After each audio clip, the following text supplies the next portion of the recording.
안녕하세요. 결혼을 앞두고 있던 28살 여자입니다. 두 사람이 만나 가정을 이루는 게 결혼 아니겠어요? 당연히 평생을 남으로 지내온 가정이다 보니 분명히 서로 간에 당장 이해하지 못할 점은 있다고 생각합니다. 하지만 이해하기 어려운 걸 조금씩 양보해가며 서로에게 맞춰가는 게 결혼이라고 생각했어요. 저도 그렇게 생각했기 때문에 결혼을 결심했던 예비신랑이 원하는 대로 최대한 이해하고 맞춰보려고 했습니다. 그런데 예비신랑은 제가 하나를 해주면 두 개를 해주기를 바라고 두 개를 해주면 당연히 세 개도 해줄 거라고 생각했나 봅니다. 날이 갈수록 심해지는 억지에 결국에는 이렇게 파혼을 하고 말았네요. 파혼했지만 지금은 오히려 속이 다 후련하고 이 결정을 내리길 100번 잘했다고 생각하고 있습니다. 오히려 제가 사랑에 눈이 멀어 제 속이 시꺼멓게 타들어가는 걸 참고 결혼을 했다면 제 평생을 두고두고 후회하게 만들 뻔했다는 생각까지 들어요. 제 나이가 결혼을 생각하기에 시기상조라고 할 만한 나이는 아니지만 그래도 비교적 이른 나이라고는 생각하고 있었습니다. 저와 결혼을 앞두고 있던 예비신랑은 저와 궁합도 안 본다는 4살 차이였어요. 나이 차이가 조금 나는 편이기는 했고 예비 시부모님 쪽에서 결혼을 조금 서두르시는 경향이 없지 않아 있었습니다. 예비 신랑 또한 제가 좋아서 정말 평생을 함께 있고 싶어서 청혼을 했다기보다는 예비 시부모님 등살에 밀려 청혼을 한 것 같다는 느낌을 받을 때도 있었어요. 저희가 연애를 한 지도 어느 정도 시간이 흐른 뒤였지만 예비 신랑의 청혼에도 제 마음속에는 사실 결혼을 해야겠다는 확신은 그다지 없었습니다. 너무 예비신랑의 부모님께서 예비신랑 길을 죽이고 사소한 것 하나하나까지 컨트롤을 하고 계신다는 느낌을 받았었거든요. 오죽하면 청혼 또한 엄마가 시켜서 했다고 한 거나 마찬가지라 했으니 사실 결혼까지 생각하기에는 조금 남자다움이 부족하지 않은가 하는 생각도 가지고 있었어요. 그런데도 제가 결심을 하게 된 이유는 저를 어려서부터 애지중지해 주시던 외할머니께서 작년을 기점으로 건강이 점점 안 좋아지게 되셨기 때문입니다. 항상 말버릇처럼 우리 손녀 시집가는 걸 보고 싶다고 하셨는데 한번 병원에 입원하셨던 뒤로는 몰라볼 정도로 살이 많이 빠지셨고 조금만 움직여도 힘들어 하시는 게 눈에 보일 정도였어요. 제 평생을 함께할 배우자를 고작 할머니께 저 시집가는 모습을 보여드리기 위해 정했다고만 한다면 말도 안 되는 일이겠죠. 예비신랑이었던 남자친구가 자기 부모님 앞에서는 못 믿어온 모습을 보여주기는 했지만 적어도 저한테만큼은 정말 잘 아는 사람이었어요. 그러니 연애도 그렇게 길게 했던 거였고요. 그리고 학벌 괜찮고 직업 괜찮고 신랑감으로 어디 하나 모자란 점이 있는 사람은 아니었습니다. 그리고 저희 부모님께서도 예비신랑을 실제로 만나보신 적이 있었고 저희 부모님도 오래전부터 직업 괜찮다, 인물 괜찮다 하는 이유로 썩 마음에 들어하시고 있는 눈치셨어요. 저도 예비시어머니 되실 분을 예비신랑 통해서 몇 번 자리를 같이 한 적이 있었는데 예비신랑에게 조금 강압적이기는 하시지만 정도 많아 보이셨고 또 어머님이 예비신랑을 저렇게 꼼짝 못하게 할 정도로 휘어잡고 계셨으니 예비신랑이 공부도 열심히 했고 배우기도 더 배워서 좋은 직장을 구했겠구나 하는 생각도 들었습니다. 단점이라고 생각한 것들을 오히려 좋은 쪽만 보기로 생각했던 거예요. 그래서 결국 청혼을 응하게 되었습니다. 양가 상견례를 하면서 이런저런 것들을 조율했습니다. 예비시댁에서 지원금을 조금 보태주셔서 신혼집을 구하기로 했어요. 예비신랑도 모아놓은 돈이 좀 있었기 때문에 신혼집을 구하는데 큰 무리는 없었습니다. 저희 집도 경제적으로 어려운 편이 아니다 보니 딸이 시집 가는데 어떻게 혼수만 해갈 수는 없다고 하시면서 차라리 집이며 혼수며 예단 예물이며 앞으로 결혼식에 드는 모든 비용을 양가에서 서로 딱 절반씩 해서 반반 결혼을 하면 어떻겠냐 제안하셨어요. 그런데 예비 시부모님 쪽에서 그걸 먼저 거절하셨습니다. 여자 하나 시집 보내는데 무슨 그런 큰 돈을 쓰시냐면서 반반 결혼하자는 제안을 괜찮다고 하신 거예요. 뭐 하나 손해보는 것도 아니고 해준다는데도 싫다는데 저희 부모님 쪽에서는 아쉬울 게 없으셨죠. 사돈댁에서 그렇게 하신다면 그렇게 하시라고 혼수나 예단 예물은 섭섭하지 않게 준비하겠다 하셨습니다. 그리고 반반 결혼하는 제안은 언제까지고 유효하다고 생각하실 테니 마음이 바뀌거든 언제든지 말해달라고까지 하셨어요. 다행인진 모르겠지만 예비시댁 쪽에서 그 부분에 대해서는 말을 바꾸지는 않았습니다. 아무튼 그렇게 결혼 준비를 하고 있고 혼수까지도 신혼여행 다녀와서 신혼집 입주를 하고 돌아오는 주 주말에 하루아침에 한 번에 다 몰아서 받을 수 있게 스케줄까지 조정했어요. 정말 말 그대로 결혼식만 올리면 모든 게 끝날 정도로 준비가 다 되어 있는 상태였습니다. 저도 별다른 생각 없이 이제 이렇게 결혼하게 되었구나 하는 생각을 하고 있었어요. 그런데 정말 결혼식을 얼마 앞두지 않은 상황에서 예비씨 가족들의 인성에 대해 다시 생각해보게 하는 사건이 생기게 되어서 결혼식을 뒤집어 엎어버렸네요. 예비 신랑에게는 위로 누나가 한 명 있습니다. 결혼을 했다면 저의 신우가 되었을 사람이죠. 예비 신우 또한 3년 전에 이미 결혼을 해서 가정을 꾸리고 살고 있던 상황이었어요. 저희 집 쪽에서 결혼 자금의 반을 똑같이 낸다고 해도 거절하시며 아들 장가 보내는데 돈 걱정은 안 해도 된다고 나서던 예비씨 부모님의 모습과는 다르게 예비 신우는 딸이라는 이유 하나만으로 결혼할 때 집에서 그렇게 큰 지원을 받지 못했는가 봅니다. 그랬기에 예비씨 부모한테서 상견례 날 저희 부모님한테 딸한테 뭐하러 그런 큰 돈을 쓰시냐 하는 말이 하셨다는 생각이 드네요. 아들 다르고 딸 다르다 하시는 분들이셨던 거죠.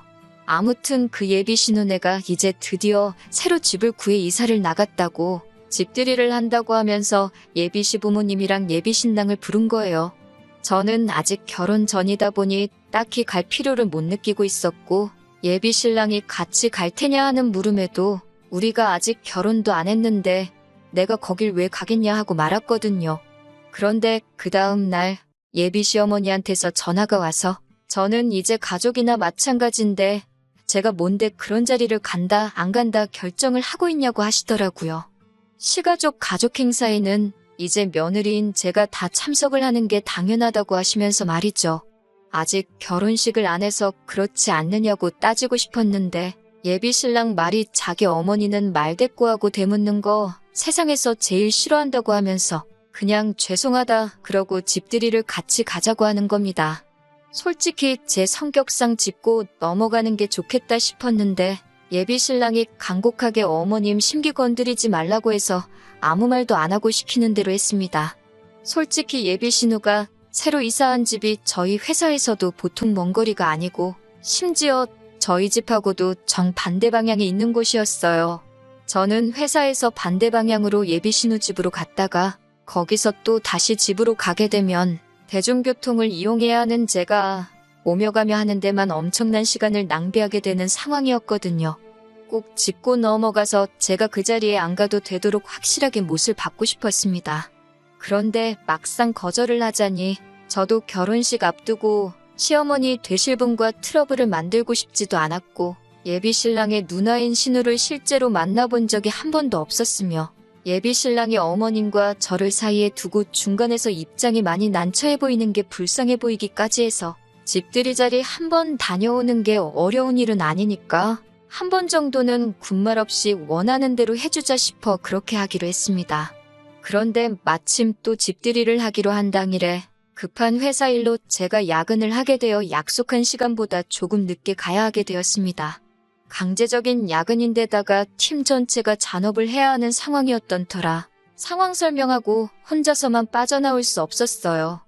회사 생활도 단체 생활인데 저 혼자 쏙 빠져버리면 팀원들한테 눈치가 보이기도 하고 솔직히 회사에 사정 설명하기도 뭐하더라고요. 결혼도 안 했는데 예비씨 가족 행사에 참여해야 돼서 늦는다고 말하기가요. 그래도 부장님도 다른 팀원들도 저희 상황을 이해를 해주셔서 남들보다는 조금 이른 시간에 퇴근을 할 수 있었고 늦게나마 부랴부랴 예비 신우의 집으로 향할 수 있었습니다. 1시간 가까이 걸려 예비 신우 집에 도착했습니다. 처음 가보는 아파트 단지에서 다들 동찾느라 헤매시지 않나요? 덕분에 밖에서도 시간을 한참 잡아먹고 허둥지둥대면서 겨우겨우 신우집을 찾아 들어갔습니다. 단지가 너무 커서 헤매는 중이라 예비 신랑에게 마중 좀 나와달라고 부탁했는데 식사 중이라 자리를 뜨기 그렇다고 저보고 알아서 찾아오라고 하더라고요. 회사 일이 늦게 끝나기도 했고 헤매느라 시간이 더 지체된 가운데 제가 안으로 들어가니 식사는 이미 다 끝나 있는 상황이었어요. 저도 야근하고 곧장 이쪽으로 오느라 식사를 하지 않은 상황이기는 하지만 오히려 저를 기다리지 않고 식사를 먼저 시작했고 식사가 다 끝나 있던 상황이 서운하거나 하지 않고 오히려 안심이 되더라고요.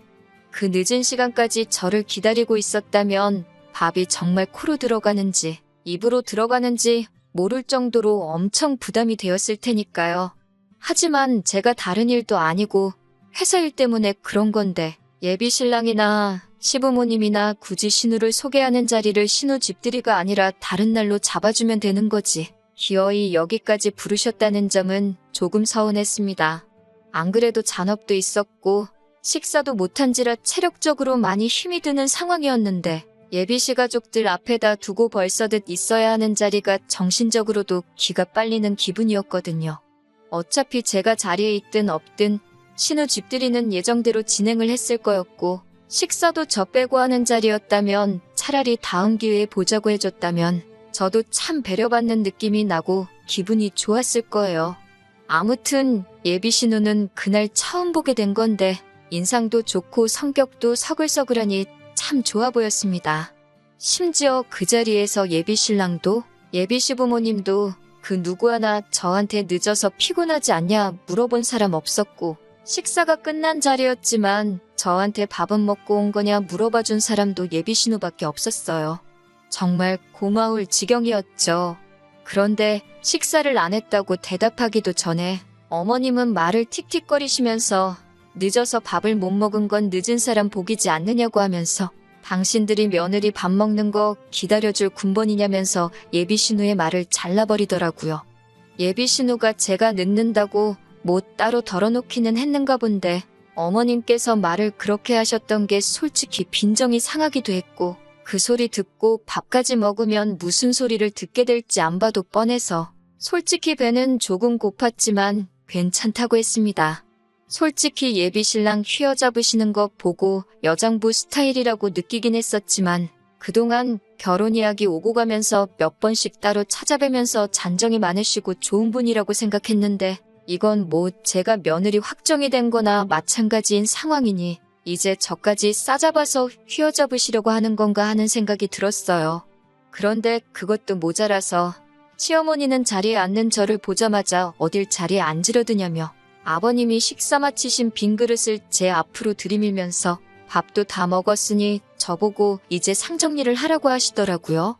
정말 100번 양보해서 제가 벌써 결혼해가지고 이 집 며느리가 되어 있는 상태라고 쳐도 이게 내 집 집들이 하는 게 아니고 신우집 집들이를 하는 자리잖아요. 그런데 거기서 아무리 제가 며느리라고 먹지도 않은 밥상을 정리시키는 게 무슨 경우인가요? 제가 그 말에 기분이 나빠서 표정 관리를 못했나 봐요. 솔직히 거기서 어머님이 한마디만 더 했다면 제 입에서 좋은 소리 나가지는 않았을 겁니다. 그런데 예비 신우가 분위기를 읽고는 뭘 상까지 치우냐고 하면서 준비한 안주도 몇 개 없다고 그 위에 그냥 술상을 바로 차리겠다는 거예요. 그러면서 제 자리 앞에는 저 먹으라고 따로 덜어놓은 음식을 몰래 꺼내다 줬는데 그 마음 씀씀이 하나만큼은 정말 고마웠네요. 예비 신우가 아니었다면 진작에 두 손 두 발 들고 그 자리에 모시겠다 말하고 도망 나왔었을 거예요. 그 와중에 예비 신랑은 제 편을 들어주는 것도 아니고 알고 저러는 건지 지 엄마한테 거스르기 싫은 건지 아주 모가지가 TV 쪽으로 돌아가서 제가 지네 엄마한테 무슨 말을 듣고 있는 건지 뺨을 맞고 있는 건지 신경도 쓰지 않더라고요.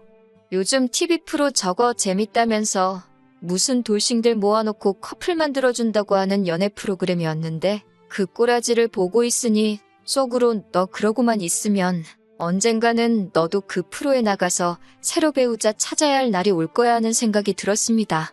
아무튼 그렇게 예비시모와 한바탕 할 뻔한 게 유야무야되고 집들이 2차로 술자리가 시작되었습니다.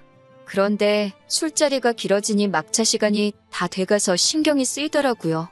예비 신우도 제가 시간을 계속 확인하는 걸 보고 저를 집에 보내야겠다 생각했는지 지금 가면 안 늦냐면서 제 걱정을 해주는데 그 자리에서 유일하게 제 걱정을 해주는 모습을 보니 고맙기까지 했습니다. 예비 신랑은 그 와중에 뭘 막차를 타고 가냐고 하면서 집까지 얼마나 된다고 그냥 택시 타고 가라고 하는데 할증까지 붙으면 못해도 택시비가 5만 원은 우습게 나오겠는데 지가 돈 내줄 것도 아니면서 저러고 있는데 정말 누가 누구 편인지 싶더라고요.